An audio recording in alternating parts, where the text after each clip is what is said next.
guys, welcome back to Mini Life. I am your host, Mini Mike. Thank you so much for tuning back in. We have a sweet episode all the way from Ireland, Northern Ireland, I believe, with Team Ballylough Classics and Ian. Awesome dude. We talk motorsports, auto testing. We talk how his father worked at BMC, how he got into minis, all of the above.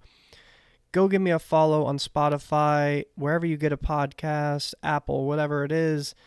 Give me a rating. It'd be very helpful for me. Give me some feedback. Send me an email, theminilife37@gmail. Tell me who you want to be on the podcast. If you want to be on the podcast, follow me on Instagram, minilife.37, and enjoy the show. Thank you very much. All right, we're live. We are here with, and I just learned how to say this thanks to Ian, Team Ballylough Classics. That's right. Hello. Thanks for being on, Ian, man. This is exciting. This is Mini Life's first international podcast, so applause to that. Woo, wah, wah, wah. Awesome. Thank you.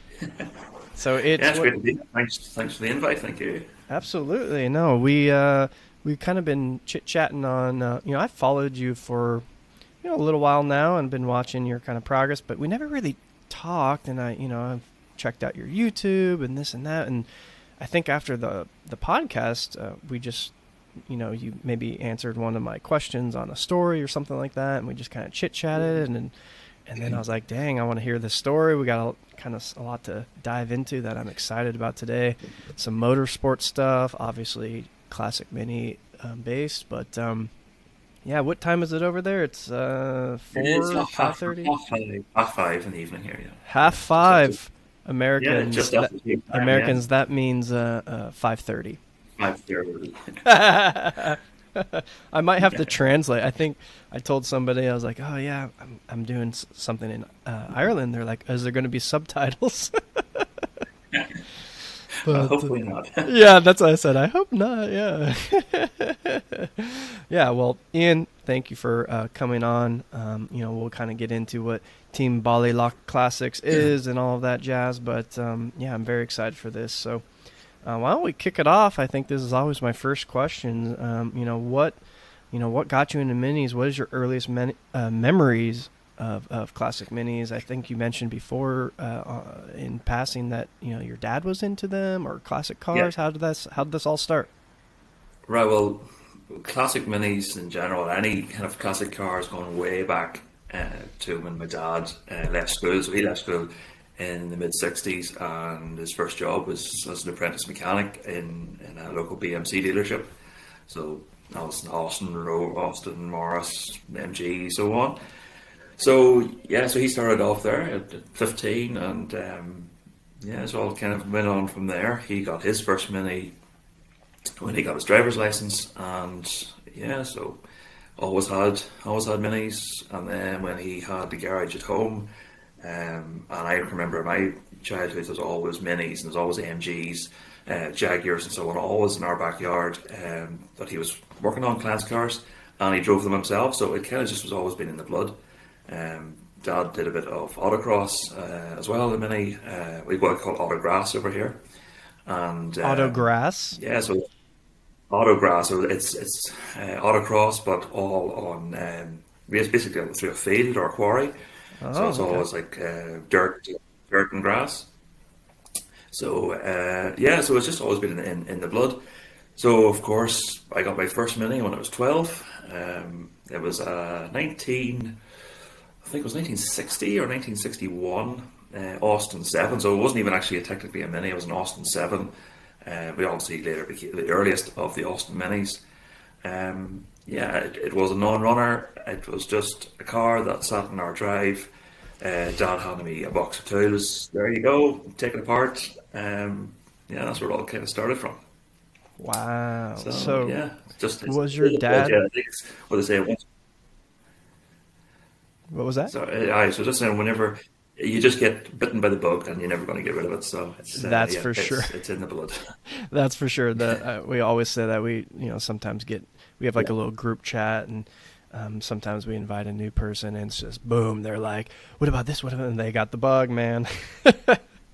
Yeah, totally. Yeah, totally. So, yeah, so I mean, minis, obviously, minis in the UK and Ireland are always been very popular. So we've always had great access to them. So having them at a young age was no problem here, and they were cheap up until recently. Whenever, like, I was picked buying them at £200 and £300, Wow. um, which I mean is unheard of now. But back in the late '80s, early '90s, even going into the early 2000s, minis, because they were still being made, they were really really cheap. And but since 2000, when they stopped making them, prices have just gone through the roof, and they're almost unachievable for young drivers now and first time owners. But so I kind of was lucky to be brought up in that time when I was able to get them easily and quickly and cheaply. Yeah, that's interesting, because I feel like when, I was growing up and there was achievable cars to get, I like didn't want them, but I feel like the Mini for some reason, like in United States, at least I grew up in Texas, so they're I'm sure they were about, but it's not like a dime a dozen. Like it sounds when you were growing up, I might have wanted one, but it was the achievable cars. Like I don't want that. I want something like mysterious, and I think that's Yeah, kind of what drew me to the Mini. So it's interesting that because it was attainable for you guys, that you did want to kind of tinker with it. Is that kind of the thing, or is it you always had the love for the Mini yeah, because it is quirky in general? yeah. Well, I always had the love for the Mini, and uh, they don't stay standard very long. Um, I got a, I bought a when I went to university. I bought a 4-year-old Mini Tahiti limited edition. It's Tahiti blue. It's got this lovely interior, and it came with 12-inch alloys, a standard. Really lovely finished car. And they only built 500 of them as well. And of course, I had to tinker with it. I had to drop it on 10-inch wheels. I had Of course, to change the interior out, and so you just have to do it. So of course. even yeah, even 80s minis. I think I built a mini. It's a funny story. I bought a mini to pass my driving test in when I was. So I bought it when I was 16. We did our driving lessons here, our driving test here at 17. So I bought this little creamily yellow Austin Mini 1000, like a light color, almost like a really light custard color. Hmm. I put a mini red hot interior in it. Which was black velour. I painted a black roof on it. Put a set of S reverse wheels on it. I think that was going to be my car for passing my driving test. And yeah, a friend just wanted to buy a Mini, and I said, yeah, why not? I can buy mine, and I made several £100 profit on it. So yeah, why not sell it and go and buy another one? And so yeah, so that was the first. I think it was the first Mini I really properly modified and made. Took it really away from standard, and that was going to be my first car. But then I sold it and I love sold a how couple of you bought it for your driving it. test and you to pass your driving test and you immediately started modifying before your driving test. Exactly. That's Yeah, awesome. That's epic. I mean, it's got to be yeah. prop. It's got to So be proper for the driving test, right? yeah, so in the end, I had to do my driving test in my mom's car, but which again, it wasn't too bad. It was a. I don't know if you have them in America. It's a Vauxhall Astra, which I think it's a GM car.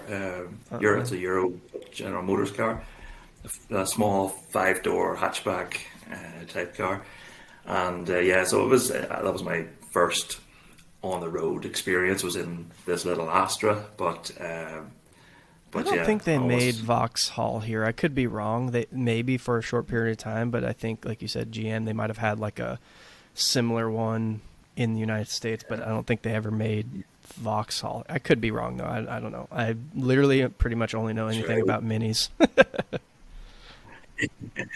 So yeah, and then so that's how I fell into the Traveller because I was looking at a replacement car for this little yellow Mini that I sold, stupidly sold.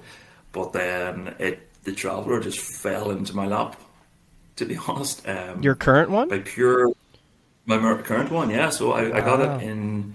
What did it was 17, 18. I think it Oh was 18 when wow, I you've got it. had it that long. Yeah, yeah, yeah. So the story about that one really was a friend of ours had a Mark One Volkswagen Scirocco that got into an accident. He wanted just to put it away somewhere until he had time to fix it. Said to his cousin, who had this big shed, that here I don't want to store the Volkswagen. He says, "Yeah, no problem, but I don't have much room. I need to get rid of something." So of course, the friend of the family, he says, "What have you got?" He rhymed off a long list of vehicles, and Mini was in the middle of the list. He says, "Oh yeah, I know somebody might buy that Mini." So phone call later, Ian, do you want to buy a classic Mini? I says, "Yeah, of course." I didn't expect anything at all other than maybe I thought maybe an 80s or early 90s Mini. Nothing terribly exciting. Opens the barn doors, and I can see it. It's almond green. Also, it's an old one. And then if we pulled back the covers off it, I can see the external door hinges and slide Oh, windows. let's Oh yeah, it's a go. really old one. And then as it pulled it back even further, then I saw the woodwork in the back. I thought, oh, well, I've never ever seen one in my life before. I have to have it. So Wow. yeah, a pure lucky find. Um, so it And that was was when you were yeah. Well, 17. I was 17, I think. Yeah, yeah. Wow, that's 17, awesome. 17, 18. That's So cool. That's always a yeah, great find when it's like you don't kind of really know. And I've spoke about this before with my Cooper S I got, and it was like, could this be fake? I clearly knew it had external hinges, but then you kind of keep digging. It's yeah, like, you get more excited as it goes. That's awesome. So was that one yeah. running and driving when you Yeah. got it, or? No, no, no. It was a total barn find. It had been off the road. I think that we have what we call tax discs in in the windscreen here. Yep, So yep. just a proof of roadworthiness. And the car's taxed for the road. So the last tax disc was still in the windscreen. It was 1978. So the car had been off the road 20 years, and was seized. We actually had quite a bit of bother actually getting it out of the barn. Just again, a friend of my dad's at a breakdown service, and I actually physically towed the car out with the lorry. All four wheels were seized, so it was completely seized. Um, so it was an 850. It had standard 848 still in it, but rock hard. It wasn't going to turn. So, but the body was pretty good. There's very little rot on the car as it had been in this dry store for 20 years. Mm. So it had a little bit of welding to be done, a few patches, but the wood was all rotten. So I had to replace all of the wood on the back of it, and I basically just rubbed down on a respray, so it was very little bodywork required. Um, and again, because minis were so commonplace, I just bought another mini for the donor. So I bought a 1984 Mini City, so it was 998, and I used the entire running gear from the 998 84 Mini into the Traveller, switch gear, steering column, everything, and that was my go-to car for years. It stayed like that for a long time before I got the need to start modifying it.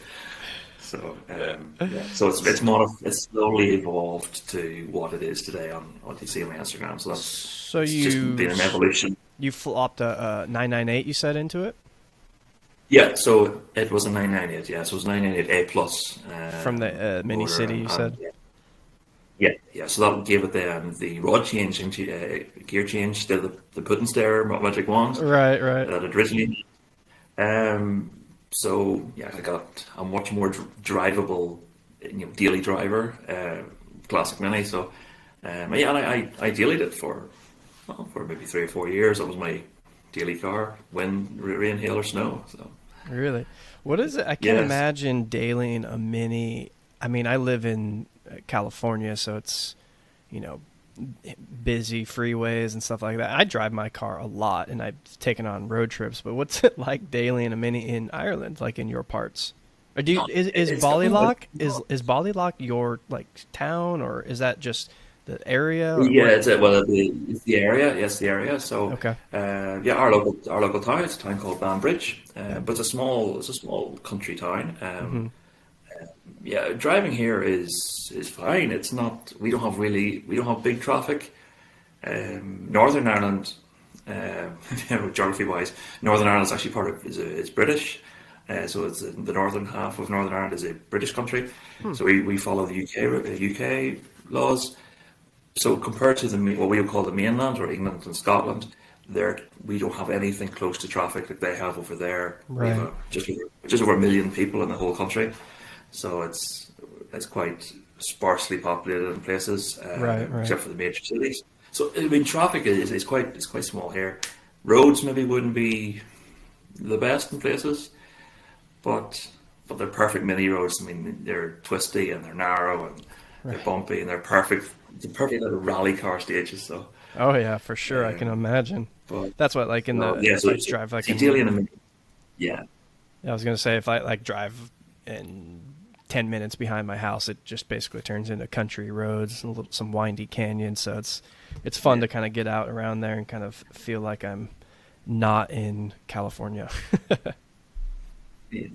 But even if we cross the border into the Republic of Ireland, it gets even easier to drive because there's a lot less, especially if you go to the west of Ireland, there's a lot less traffic and the roads are empty and it's great. So um, it's just it's different here because we just don't have much population in the way of population. So Right. and traffic is lower just because of that too. So Right, it's right, great. right.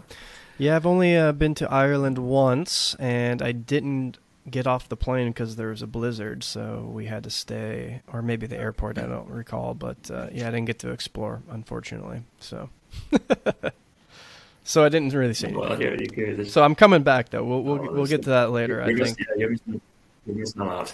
Yeah, I'm coming back, and we're gonna bomb the countryside for sure.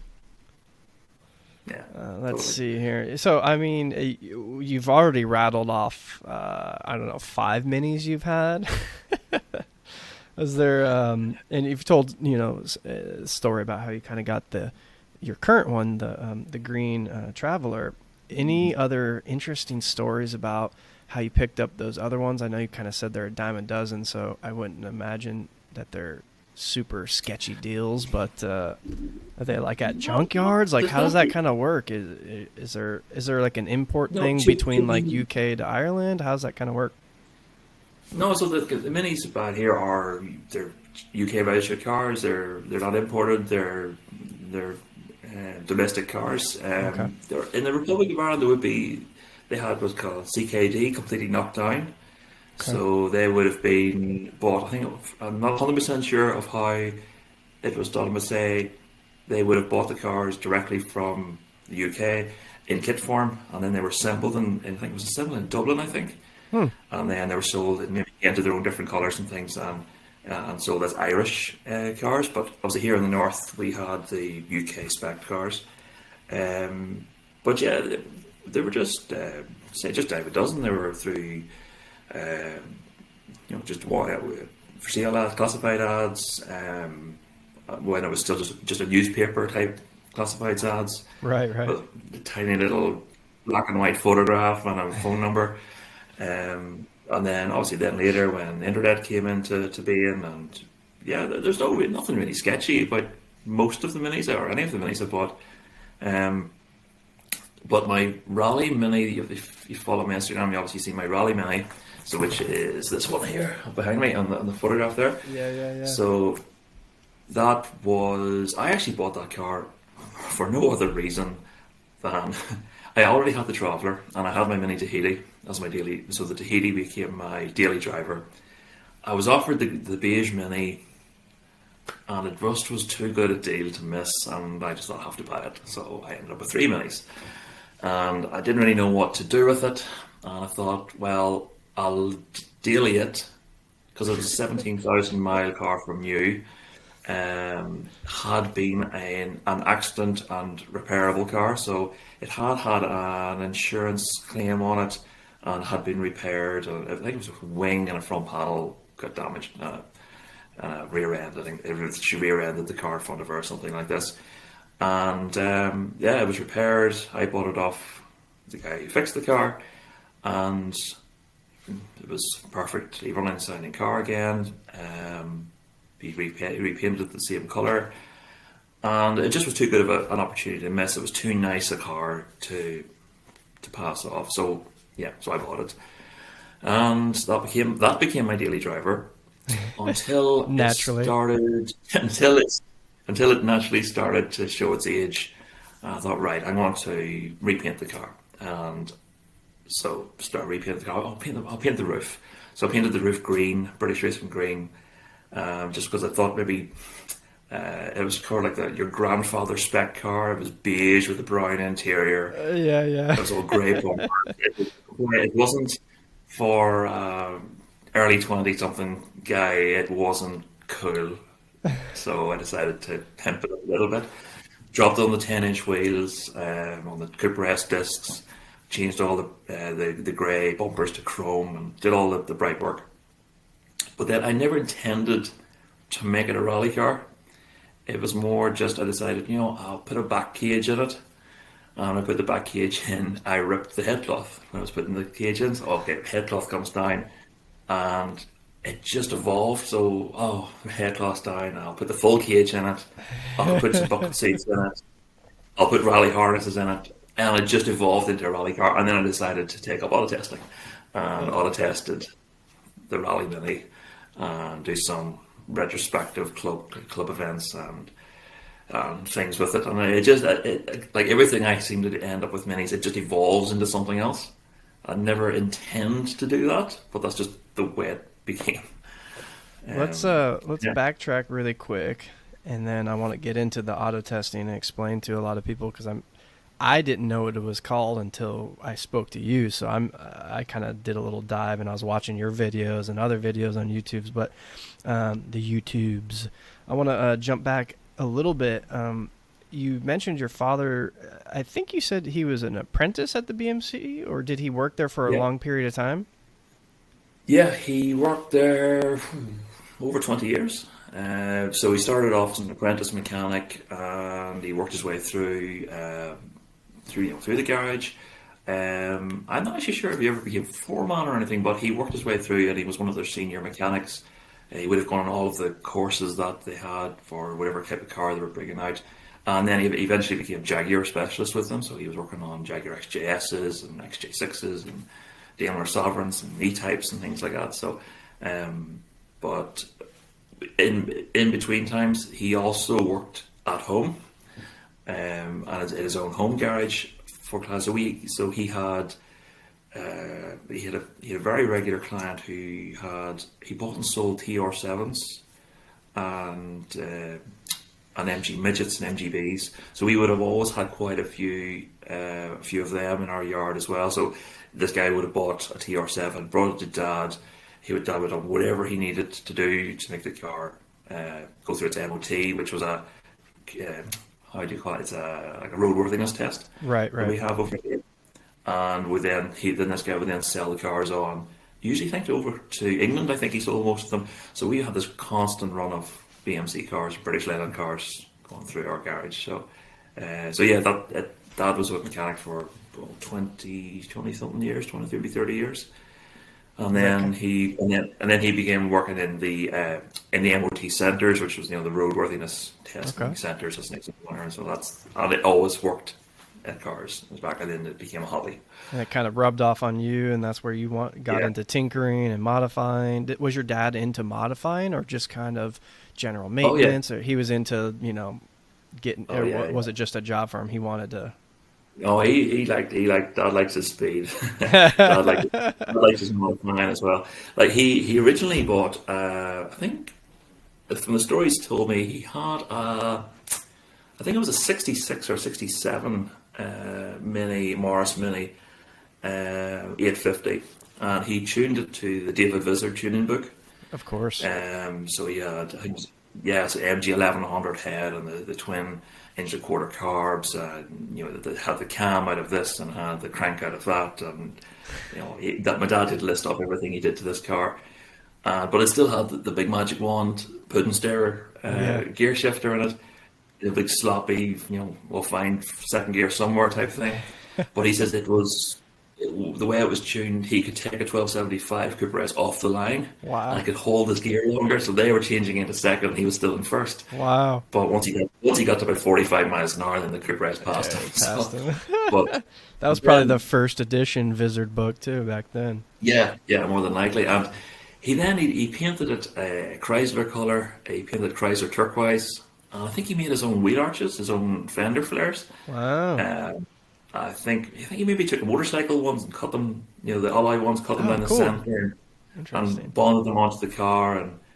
And he did well, he didn't use Cooper S brakes. He still run them on drum brakes.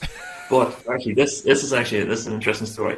So, my dad was telling me. So the son of the garage owner went to the NEC Motor Show in Birmingham when Dunlop released the LP 918 alloy steel wheels. Yeah. So this was a brand new Dunlop wheel, just new to the market. I don't know what year it was. It must have been 66 or 67. Yeah. And so this guy, he bought 3 sets of them, brought them back to Northern Ireland, and he sold a set to my dad, kept a set himself, and he sold the set to one of the other guys in the garage. And Dad fitted tires to them that day, and fitted them to his car that night. So kind of my dad's claim to fame, he has the very first set of Cooper S reverse wheels in Ireland. That is. So, Does he still have? Do you guys still I have don't that? know. Is it in the family No, still? Oh man, that's a cool story though. Wow, that's no, amazing. no. That's one of my favorite wheels. This is all speculation, but we're taking that one. But Nah, no, let's unfortunately, just say it yeah, was definitely the first set in Ireland. yeah. That's super cool. Wow. Well, fortunately, that Mini, he did write that Mini off in an accident. I think he hit a tree. Ooh. Mini burst open. He went up the road on his back.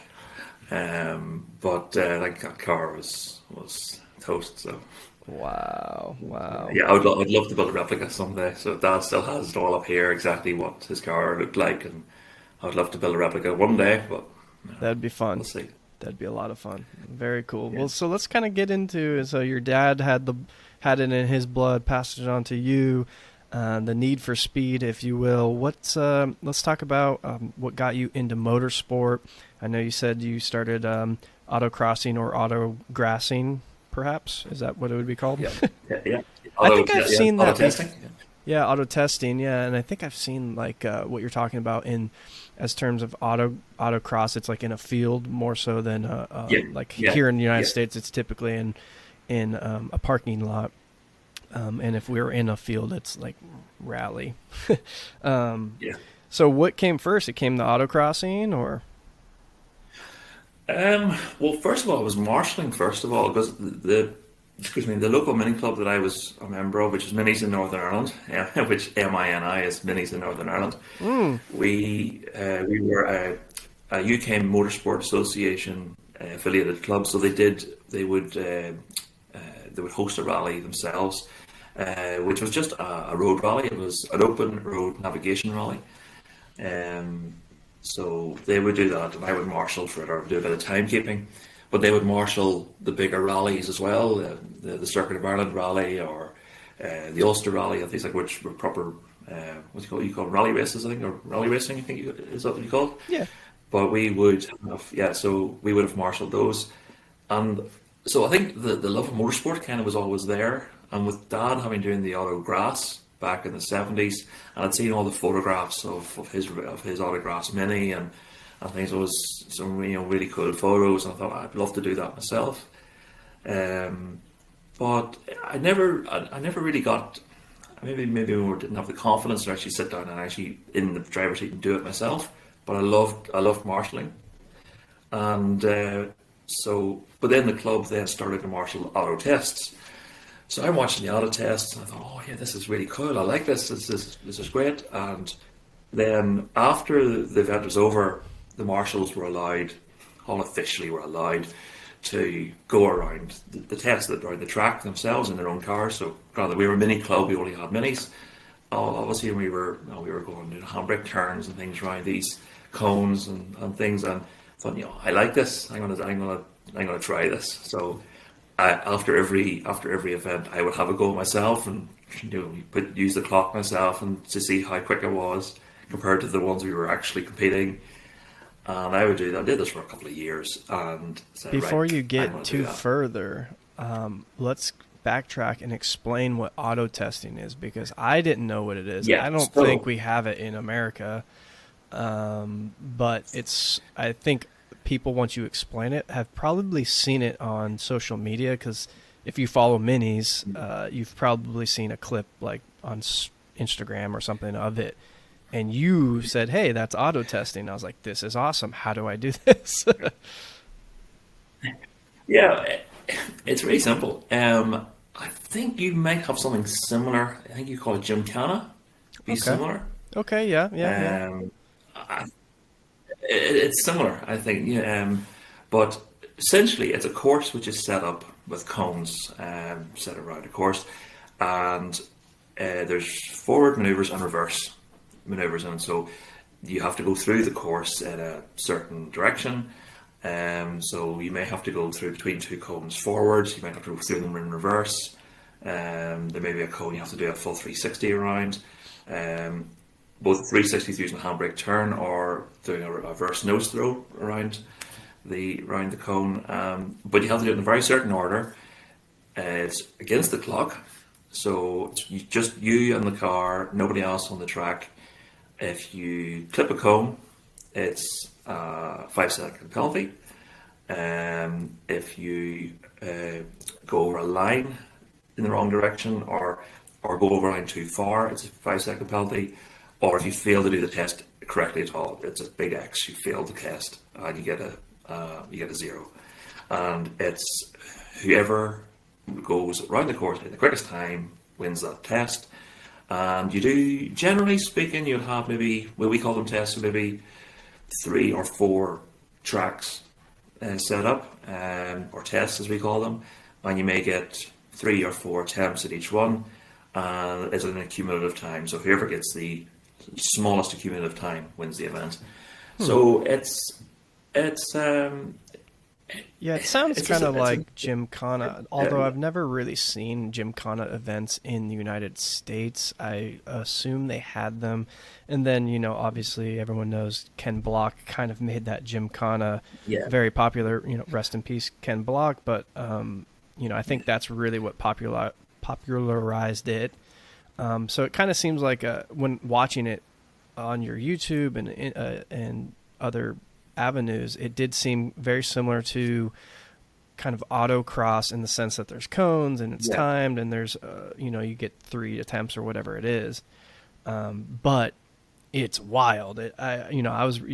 Correct me if I'm wrong. I was researching it, and it seems that the smaller wheelbase cars do better, and that's why Mini is very popular with it because Yeah. you can just basically whip that shit around real quick around these cones. And so you started this. So You were marshalling on it, or So I started marshalling, yeah. So just starting, literally just marshalling, just seeing, oh, he clipped that cone, and you read, oh, yeah, 5 second penalty to that driver, and put the cone back, or and you usually had there's usually 4 or 5 marshals per test, so you had your own little maneuver that you had to marshal.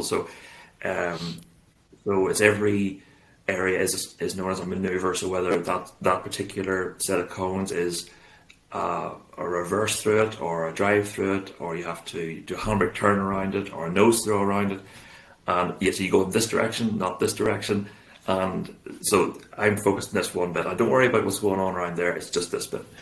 And then you have the timekeepers. So then I moved on to timekeeping as well, and that's literally just a stop clock. Just go, stop. So yeah, I mean it's really really simple. It's proper grassroots motorsport. Ireland would be the most popular for it. It originated in Ireland. I think maybe more so here in the north than in the Republic. And from what I understand from it, it began. It used to be called driving tests. So it began. I think maybe after the war, maybe when more people were maybe somehow come back from the war and they needed something to do or things to. And maybe they started up with a little car club or something, and they would have just set up a test at a T junction or a crossroads just in some quiet road, and it was known as a driving test. So they would have maybe just gone around in a certain order. At this stage, probably all forward. Maybe have like a cigarette box on cigarette packet on the ground, and you had to stop your front left wheel on the cigarette packet, or That's these are proper epic. driving tests. Like our club used to do them as well, where say you're at a particular test, they would draw a vertical line on the top of your tire, and they want you to do one full revolution of the tire, and to see who can get the vertical line back around vertical again, and when the closest. And it's more driving skills. I think would probably be Right. the Yeah, very best way of putting it. technical. Yeah, technical. Yeah, so it kind of stemmed from that, and then auto testing just got a little bit quicker, a little bit quicker, a little bit Hmm. quicker. So it became a proper motorsport, and we have championships for it and things, um, but it's really grew in popularity. It still wouldn't be as popular a sport as say rallying would be or hill climbing would be, but it's getting more and more popular. And it's got to the point now where we have an international event where it's held in England every year, where there's teams from England, Scotland, Wales, Northern Ireland, and the Republic of Ireland, and we all compete against each other. And I think in the 65 times it has ran, 65 years it's ran, Northern Wow. Ireland has won it like 40 times or something, Wow. Wow. uh, 35 or 40 times. So like Northern Ireland is kind of the home of auto testing. Like Paddy Hopkirk, as everybody in minis will know, he's from Northern Ireland, was from Northern Ireland, and he would have been the mainstay of. He would have started his motorsport career in driving tests, which then Wow. became auto testing, And and that's why and he then became obviously he Paddy went on to Hopkirk. greater things. Rally and Wow. That's where yeah, so that handbrake turn came from, huh? yeah, yeah. That's So like, I amazing. think if you even yeah, if you look on YouTube, I think it's like Paddy Hopkirk handbrake turn. You can actually, it's a really old pathway, I think British there is pathway a video video of of him him. like teaching it, right? Yeah, there is. Yeah, yeah. So basically, what he's doing there, that is auto testing. So That's it's fantastic. yeah, So yeah, once you told me about that, I was like, oh, this is so cool. And so you started competing then in your cream mini, correct? yeah, in the little cream mini. Yeah. So I did club events, just the little club events, nothing terribly exciting, nothing, and they were fairly simple tests, nothing too taxing.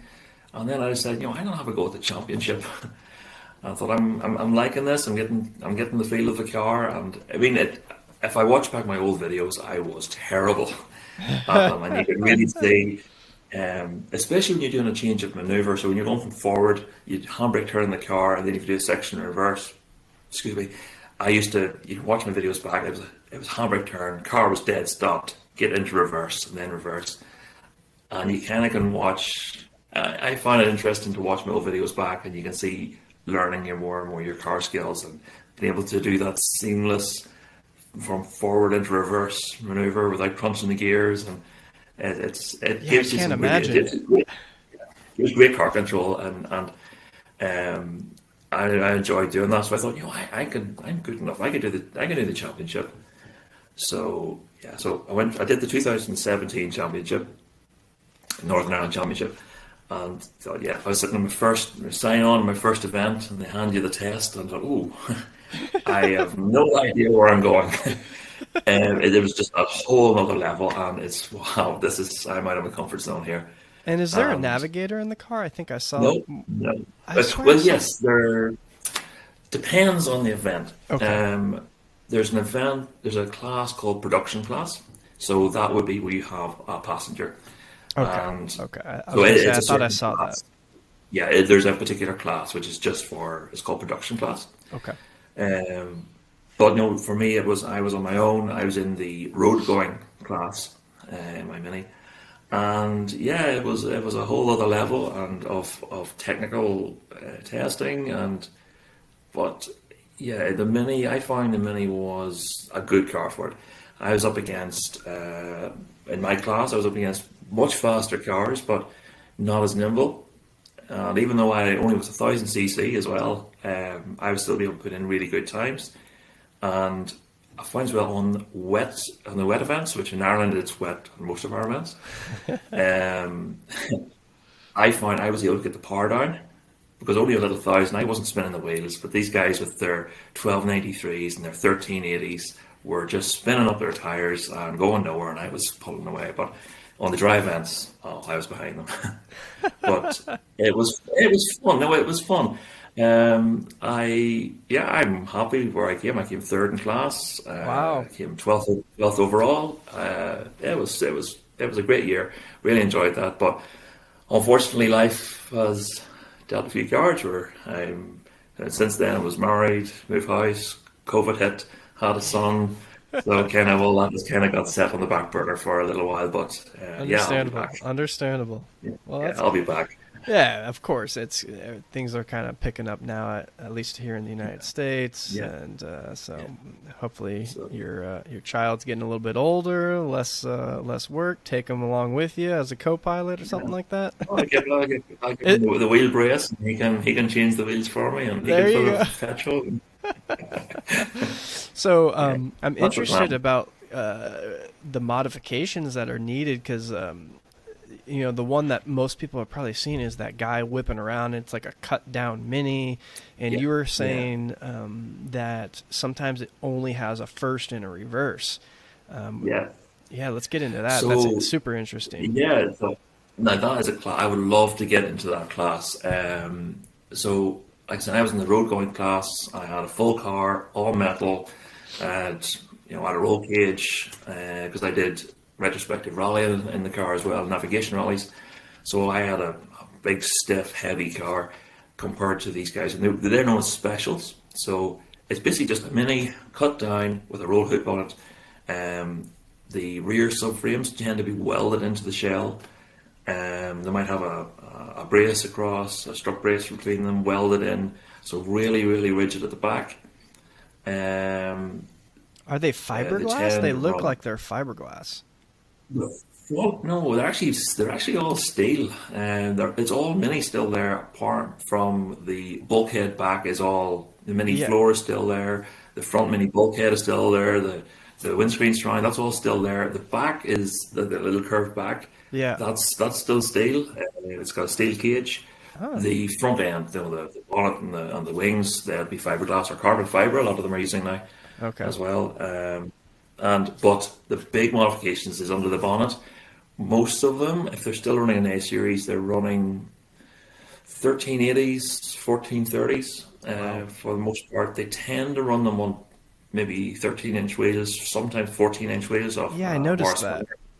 Yeah, but then there's also the other guys who maybe would run alternative engines, maybe not VTEC, but a lot of them would use a Vauxhall engine. So it's like an 8 valve Vauxhall Nova engine.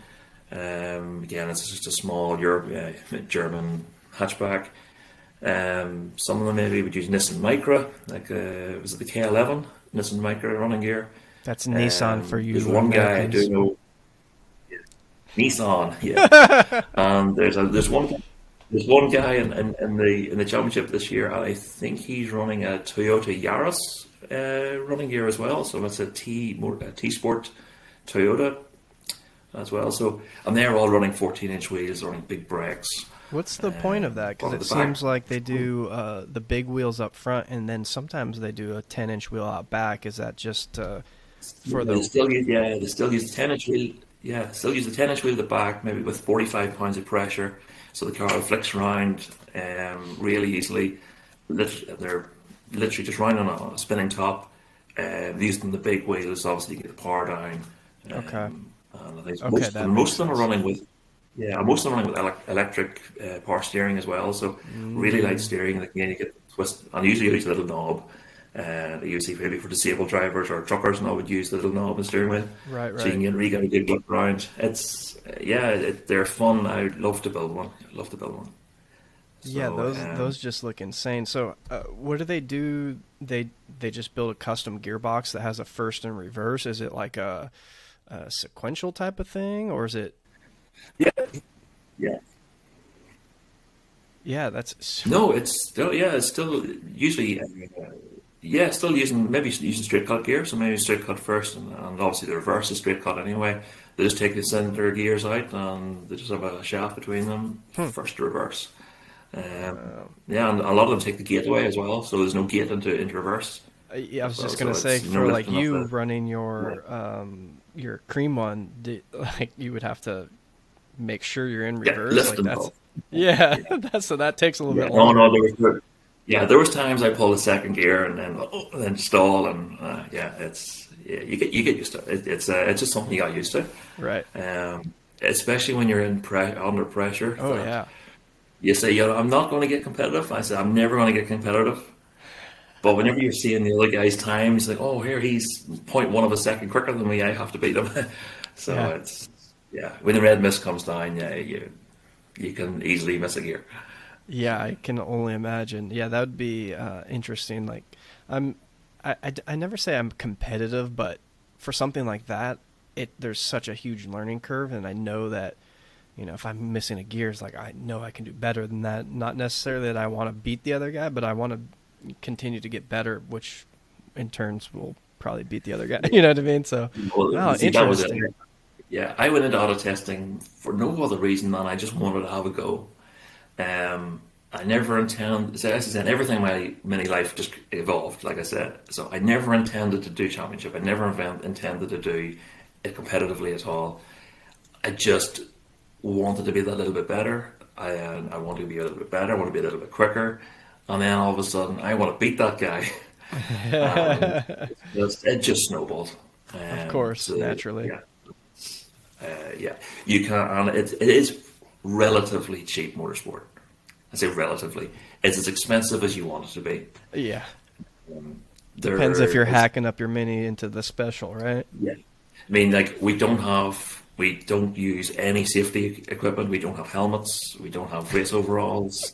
We don't have to wear seatbelts. It's This is low Wild speed. West. Yeah. Yeah, in So America, we would call that the Wild West for sure. Yeah, no, that's funny that you said that because now looking back on it, yeah, none of those guys had helmets, and it looks like they're just kind of leaned over their back seat, yeah, like doing the they old don't even have a reverse. seatbelt on. They just, I I mean, just yeah. how fast do you end up going? It's not very fast. Like I the mean, you're doing 20 miles an hour, 30 maybe. You're yeah, not, they're short distances. It looks fast, but I think what makes it fast is how quickly the turn comes. right. So you're not actually going that fast. It just looks fast because it's over short distance. But those special ones, man, they should at least have Yeah. a lap belt because they could get tossed from the car. Yeah. Do they ever Well, roll over? No rollovers? Like what? It I seems have, a I little have seen, sketchy. See, this is I where. have See, I seen them knew we roll would over. find a Yeah. sketchy something out of you guys. I have seen them roll over. I've seen them maybe go too far and they've clipped a curb and over she goes. Oh But wow. but like I said, it's relatively slow, so it kind of you can see it happening in slow motion, and no, I've never seen anybody get hurt on dollar testing. Okay. It's not, All right. I'll take your word for that one. It still sounds sketchy, but I yeah, my like wife it. doesn't give me that either. I like it a lot. That's awesome. Yeah, yeah, no, like So, here it's fun. so did you do you still rally as well with your cream mini, or are you kind of No, unfortunately, I broke the mini at a rally. I said I did a retrospective rallies. So they're open road. So we're in with traffic. Um, Essentially, it's a multi-venue auto test. So we'd have maybe a dozen different locations where we have an auto test set up. Usually a yard or something, a farmyard um, or car park somewhere, and we have the test set up there, and we navigate between point A to point B. We do a test and then navigate from B to C to a test. okay? And we maybe we do maybe every one twice, maybe do a big loop around. And yeah, we usually sometimes they're during the day, sometimes they go into the night.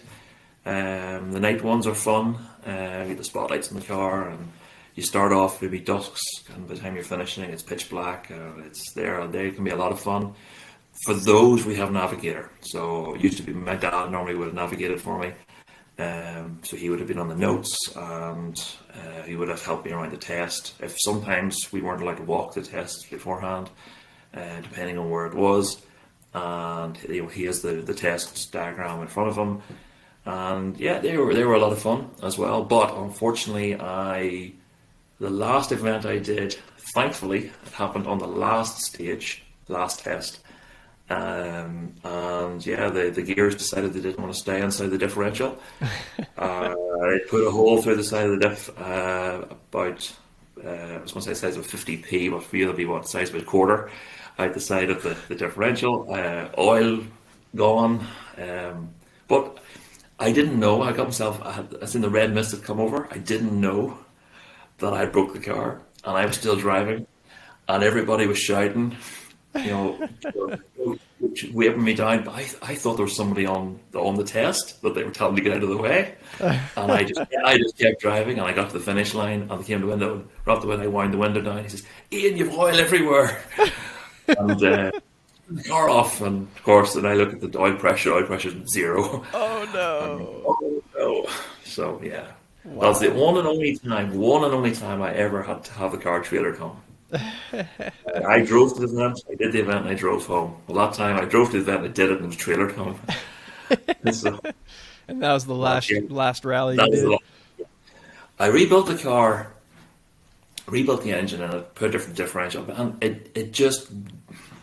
it sounds stupid, but it just didn't feel the same car anymore. It just, I don't know. There's something was different about the car, and it never felt the same. Huh. I don't know. I kind of lost. I don't know. Maybe it cost a bit of its mojo or something. It just wasn't the same car anymore. So yeah, sold it. It's now been restored. It's a different color now. It's no longer a rally car.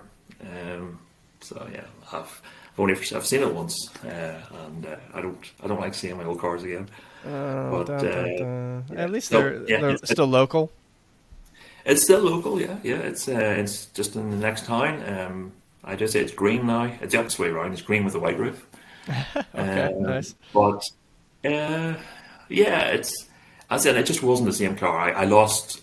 I don't know. I lost the feeling for it and sold it. So yeah, there'll be a new project sometime. I don't know when, but there'll be a new project. Build a new car. So um, yeah. They come and go, and sounds like there's plenty over there. So Yeah, yeah. Some people have said to me I should use the Traveller, but no. no. Yeah, yeah. I know I have the big engine in it now. I have the Cooper S engine in it now, but no, it's quick enough to do the events. But I'm not going to. I'm not I going feel to. like it's too sentimental to Yeah, not go totally. through that. Yeah, yeah. No, especially after. I suppose we haven't even touched on the Traveller a bit, but I've spent too much effort getting the Traveller to the vision I have to go and wreck it. So Yeah.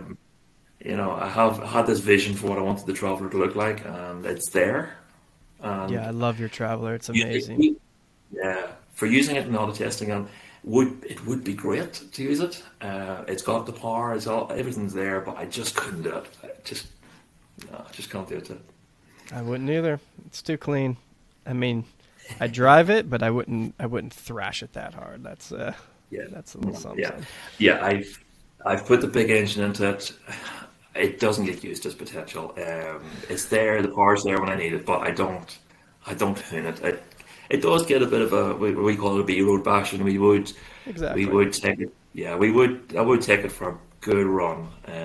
But I just Yeah, I that's just a B can't wreck that's a it. B road basher for sure. It's like clean, but it's not like show quality. You could still drive it, but it's not like it's not a race car, I think. Personally, that's No. I don't know. I like to drive my cars hard, but Yeah, it's funny. The engine actually was destined for my Rally Mini. Um, oh, it was meant to be put into the Rally Mini, but when I had the engine built, I took I took a Traveller to get some body work done. I needed a new front wing and a new front panel and a couple of little patches because at the stage it had kind of it started to show its age and needed properly restored. So I got the usual panels changed on it, and yeah, typically when you go to Japan, of course, the engine has to come out, of course. And I was sitting there with this hole, and I'm thinking, should I put the engine, should I put the 1,000 back in again? But then I have this 1275 Cooper S sitting under the bench, and thought, no, I'll put the 1275 in. Yeah, So, yeah. yeah. But Well, yeah, and then of course I can't leave it standard either, so it's now yeah, I 12 get you. degrees. We all understand that's listening to this podcast right now. At least I would assume we get the bug, right? We already talked about it. You got the bug. You can't leave it alone. Yeah. Ian, I want to So get see, that, into yeah, the Paddy probe here. yeah, Are you yeah. familiar? You're Far familiar? away. Paddy Oh yeah, probe. I've watched all so far. Yeah, far away. Paddy probe. For those that are new here, the Paddy probe. We can rapid fire these. You can elaborate on them. Typically, we end up elaborating because we can't shut our mouths up. But so Ian, in no particular order, what is your favorite mini variant? Well, yeah, I probably have it. The Traveller. Anything with a long wheelbase. Yeah, the Traveller was always the one I didn't know the most about. So when I found it, it had to be bought. Just loved the long wheelbase minis ever since. Yeah. But I would love a van. I would love a pickup, but I'm too tall. I'm six You foot got you got three. to put the seat back. I'm just too small. Yeah, I just can't get the seat back far enough. I need to cut the bulkhead out. So yeah, next best thing would be a van. But yeah, love my Traveller. Yeah. Yeah, I feel long like wheelbase. that's a hard question because I love obviously the classic mini saloon look, but there's so many cool variants. That's a tough question for sure. Yeah. This is a But good question if for. it was, Go for it. yeah, yeah, I was going to say if I had to choose the mini saloon, it would have to be a Mark One. Even on the Mark Two, still sliding windows, door hinges, it's the dinky little lights on the saloons. So I think any mini up to 1967 Yep. for me is the ultimate. Yeah.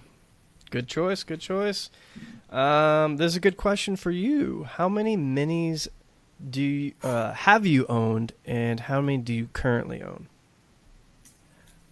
Okay, I'll answer second set bit first. I only have the one at the minute. Okay. So just the Traveller at the minute. At any one time, the most I've had, I think, was 5. I think 4 or 5 at one time. But overall, I'm not sure.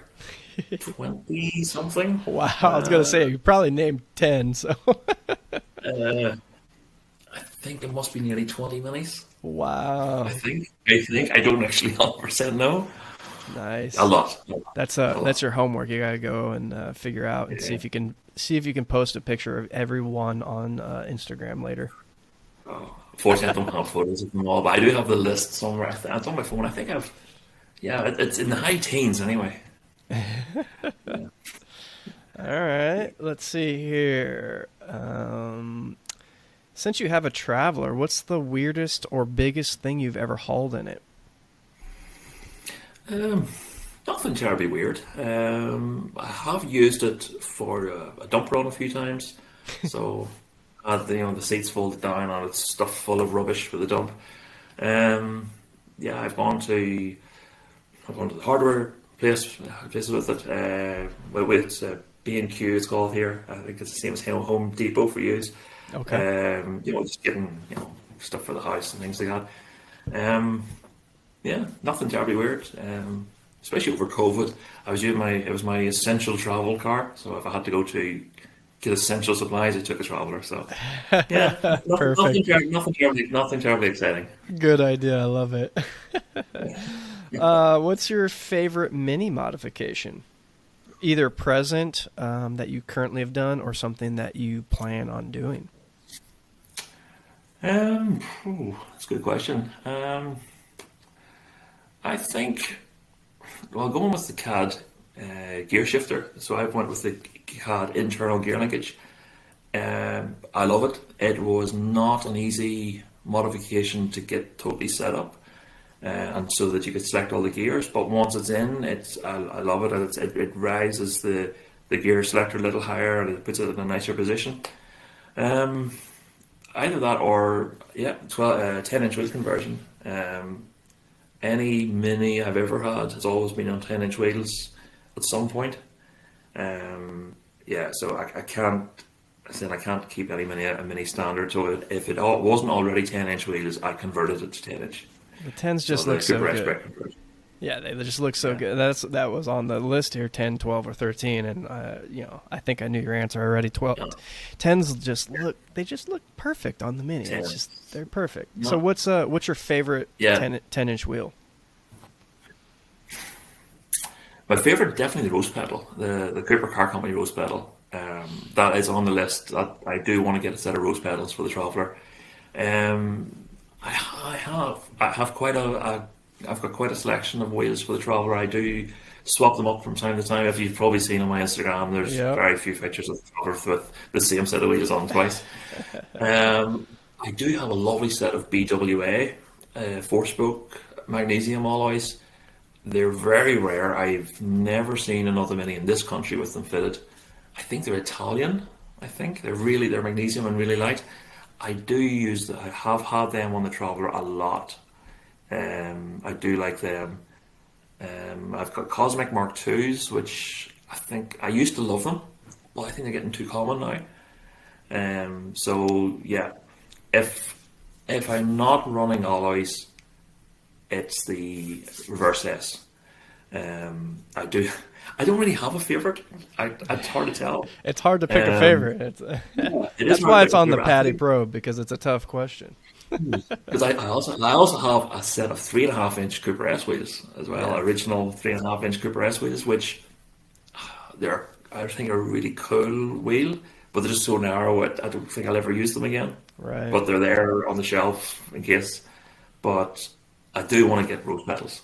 Yeah, that's a good call. I mean, mini wheels there's so many cool Yeah. ones, and I feel like it's one of those things like you kind of touched on is you might really like this wheel, but it just doesn't fit your car. It's like I love it on maybe someone else's car, and I would love to have a set just in case, but it might not look good on my. I had some reverse Steelies, and I ended up selling them. I wish I didn't, but I put them on my car, and maybe if I restored them, they would look a little bit better. But it just didn't.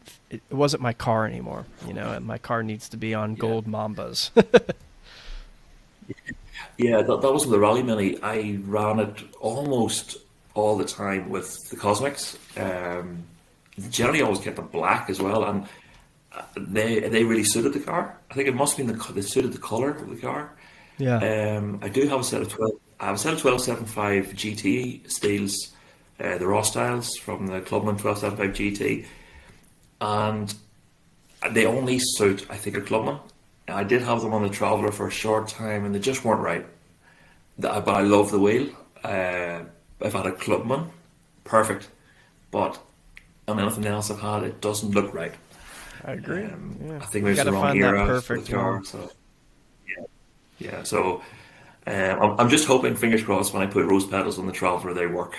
I think it'll look I good. don't see why they won't. Yeah, I don't. think it'll look Yeah, good. because the racing countryman, if you know it, that races at Goodwood, the red Woody Yes. Woody Estate. Yes. It's on rose petals, and it looks sweet. So I think it'll be Yes. fine. I think that would be a good call for sure. I'm 100% behind that one. Let's see. Here's a good one. This is a new question for the Paddy Probe. Let's go.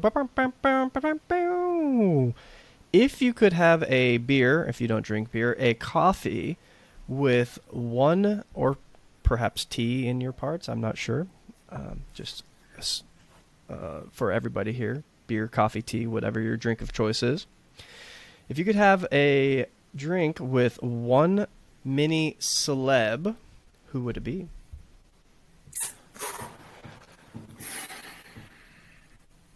Actually, Ronald Waltman. If maybe not everybody knows Ronald Waltman, I have had a coffee with Paddy Hopkirk. What? So yeah, it's So I've been there and done that. So I'll come back to that one.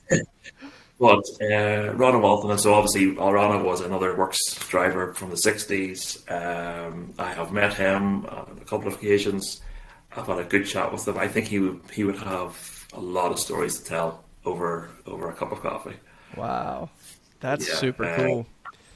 yeah, So is that's still attainable? He's still around with us? yeah. Yes, he is. Yeah, Is he from I Northern met Ireland? him.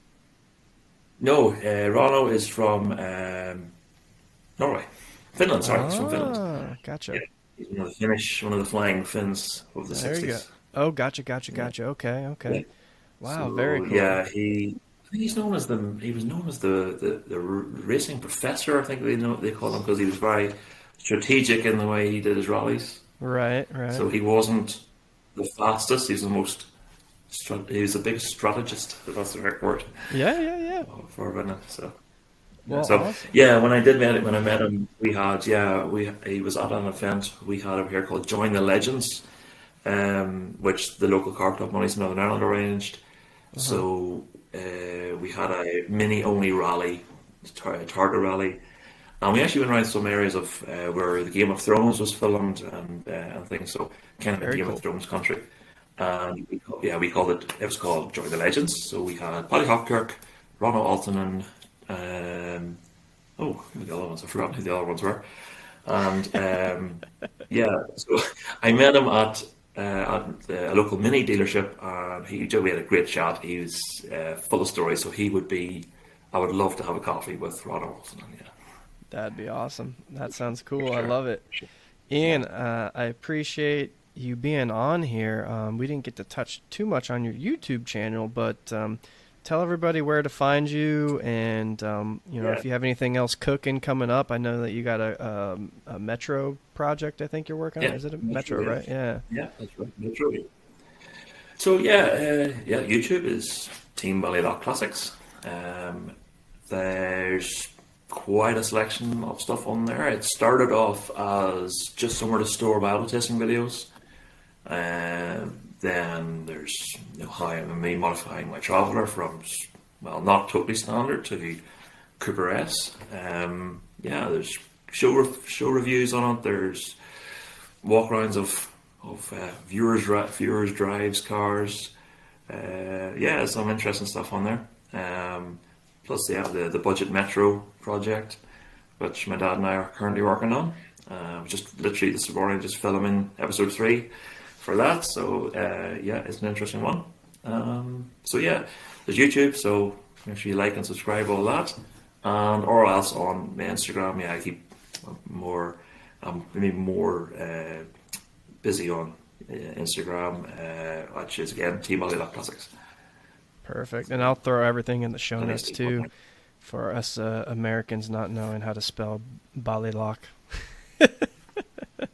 yeah, it's if you're not from Ireland, it's going to get spelled wrong. The guys at Stevenson Motor Co had it was very interesting because they did a video on I can't remember what it was called. So it's mini. I think it's mini drivers are so lucky or something. It's called. They had a little snippet at the end of the video seeing different people's videos, and they showed some of mine, and it was entertaining to listen to How them they try to said it. pronounce it. Perfect. Ballylough. Yeah. So yeah, it's fun. That's awesome. You guys go follow Ian. He's got some awesome content, and like that, the Metro project coming up looks super cool. His Traveler is fantastic. And go check out those auto testing videos. I really enjoyed watching those. So I appreciate it, Ian. Thank you for coming on, and we'll see you guys on the Thank next you for having one. me.